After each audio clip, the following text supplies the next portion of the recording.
SPG Top Secret mo. Ako at saka yung best friend ko, mahilig kami mag-club.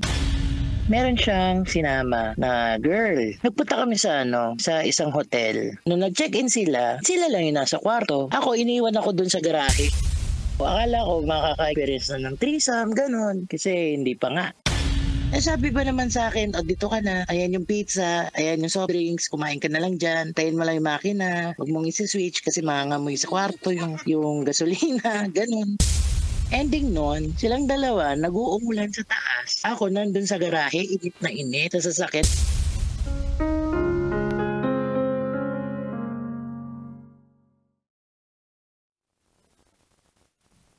Na-feel mo na bang na parang yung left out ka, parang ganun? Oo naman. Na ganun ka na? Oo, yung panahon na walang-wala pa ako talaga. O baka magdramahan tayo dito. Hoy, huwag kayo iyak! Naubo ka tuloy. Totoo. Uy, totoo to Totoo to. I swear to God, yan. O bakit? Dude? Siyempre, wala naman, hindi naman marangya din yung buhay sobra-sobra namin. At the same time, nandun ako sa magandang eskwelahan. Mm-hmm. So, yung mga nakakasama ko dun talaga, yung mga malalaking tao. Di kotse, lahat. Mm-hmm. Bro! Gaganon. So, anong mags mo? Ganun. Usapang mags, wala akong alam dati. Kuwawa ako. Mags? Teka lang. Nervous na ako niyan. So, doon ako natuto na dapat kahit meron ka na, wag mo ipapa-feel sa iba na parang meron ka. Dapat ganun ka pa rin kung sino ka dati. Kasi ang hirap pala gumalaw kapag hindi mo sila kaparehas. Tapos nalileft out ka. May pinag-uusapan sila na concert.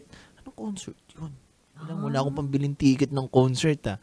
Sapat lang naman yung baon ko dati. Pang pamasahe, pang kain lang talaga. Pero yung mga extra na mga ganyan na gimmick, gala, wala.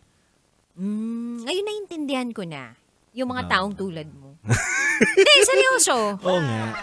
So parang, kunwari kung walang chicks yung isa, huwag mo ipaparamdam na marami kang chicks.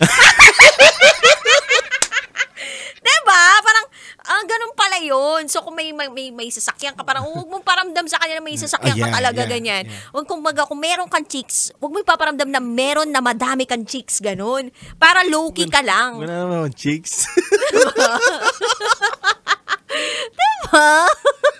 Wala lang, feeling ko lang. Ganun yun. Yun talaga. Wag mo ibida, diba? Kung ano yung masyadong meron. Wag mo iparamdam sa kanila na kasi masakit eh. Mahirap. Kung ikukwento ko dito, gaya tayo. Di, ang mahalaga naman ngayon, may sports car ka. Alam niyo po ba si Titan Jello, hindi yan nagsasabi talaga ng totoo. Oo, sa mga ari-arian niya. Nadidiscover ko na lang. O kaya yung asawa ko yung nakaka-discover. Alam mo ba, ganito ganyan. Wala. Tapos sasabihin ko, okay, hindi naman nagsasabi sa akin. Wala. Pero okay lang, hindi mo masama loob ko. Hindi mo totoo. Gusto ko lang sabihin sa'yo na ang programa natin, Secret Files. Yeah. At Top Secrets. Yeah. Kung ano man ang sikreto mo, it is safe with me. Sa akin, safe siya. Kaya pwede mo share yan. Natawa ka tuloy ngayon. Pero kabisyo tama yung sinasabi ni Titan Jello. Huwag mo magpangmamayabang at huwag mo ipaparamdam sa ibang tao na mas nakakaangat ka sa kanila. Kasi bilog ang mundo, hindi mo akalain. Bigla niya, parang nasa taas ka, biglang nasa baba ka na pala. Kung sino yung inalipos mo dati hindi mo akalain na parang aangat, biglang siya pala yung aangat. Dating walang alam sa mga mugs, ngayon may-ari na ng paggawa ng mugs. Yung kakilala ko. I knew it. Dami talaga negosyo nito ni Titan Jello. Sige na. Okay lang. Libre mo na ako ng kape. May pangarap. Anyway, alas 9 po ng gabi hanggang hating gabi magsasama tayo. Kapiling ang Basta Princess DJ Rakitera. DJ Titan Jello. At ngayong gabi, samahan nyo kami sa isang mainit, nakakakilite at nakakakiliting, nakakakilig. Basta lahat na. Na-rated SPG Top Secret.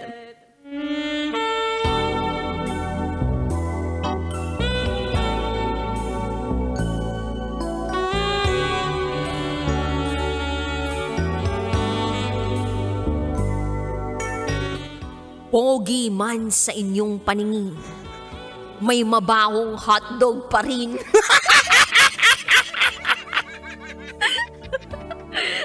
Parang nahirapan akong banggitin yung mga Boom, words. panis! Pogi man sa inyong paningin, may mabahong hotdog. Minsan talaga looks can be deceiving. Yes. Yung akala mo sobrang Yun na yun. linis, sobrang macho, sobrang linis sa katawan, pogi. Akala mo ang bango-bango. Hindi. Mabango siguro sa taas, pero pag bumaba ka na, boom. parang hindi nagugas, gano'n. Dapat wag ganun. Hindi na uulit. Wala nang ulit. Ayun naman. Diba? Wala nang repeat yan. Oo. Kumbaga Hindi- sa rating, diba? 0 stars. Tsaka word of mouth yan, ha? Uy, alam mo ba, si Ganito. hindi okay. Hindi mahuhumaling sa yung mga friends of friends niya. Pero kung sila, ang bango, hindi na. Ang bango. Try na. Teka lang, chat ko nga rin. Tingnan nyo, mga galawan sa Jello, no? Alam na. Anyway, kabisyo, abangan nyo po yan sa aming pagbabalik. Kasama pa rin, DJ Rakitera. DJ Titangelo. At kayo'y nakatutok sa 90.7 Love Radio. Kailangan pa bang i-memorize yan? Basic. Susunod na po ang SPG, as in Super Pagner Secret File. DJ Rak, halo-halo ang nararamdaman ko. Kinakabahan ako, natatakot ako, gusto kong tumakbo pero hawak niya ang kamay ko. Iba't ibang babae, iba't ibang conversations. Rockies. Secret Files. Your story they never knew existed. Tinuruan niya ako kung paano maging isang mahusay na kabit. Yung puso ko parang sinasaksak sa sobrang sakit. Rockies. Secret Files. Secret Files. With Titangelo. Rockies. Secret Files. Rockies.